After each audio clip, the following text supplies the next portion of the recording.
Hello guys! Kumakati na naman yung mga paano mga alaga ko guys. Kaya nagpaalam sila sa amo ko na pupunta sa Winter Wonderland. Si madam sabi na, ayoko pag-isipan ko muna. Aba, yung mga bata, please, nag-ano talaga pupunta doon. Kasi guys, sa pupuntahan namin ay amusement park.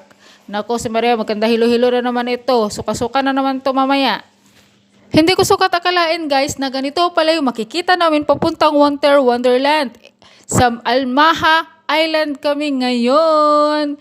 Pero hindi siya island guys na sasakay ka ng bota. Ito, sasakay ka lang ng sasakyan. Sa maliit lang naman yung Qatar. Tapos, ito yung makikita mo yung parang pakurba building yan. Ibig sabihin yan, nasa Lusail City ka na ng Doha, Qatar guys. Ang ganda, di ba? Alam nyo guys, kapag naisipan talaga ng amo kong gumala, gagala talaga agad yan.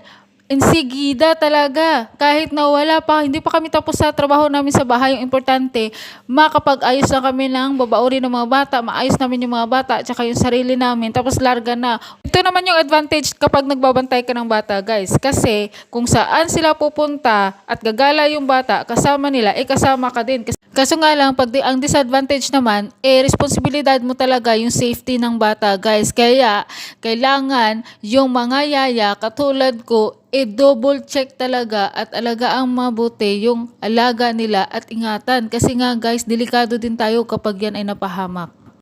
Pero nakikita ko na talaga yung Winter Wonderland. Aba, parang nasa London man ito, parang hindi man ito sa Qatar. Aba, pagbaba, excited na yung mga alaga namin. Pati ako din, kaso nga lang, parang hindi ako excited sa pagsakay ng rides. Yung rides na yan guys, gusto yung sumakay ng alaga kung 4 na taon. Buti na lang talaga hindi abot ng height niya. At saka ito si Inday, nag-video kasi yung alaga nasa dark ride. Hinayaan ko siyang mag-isa doon.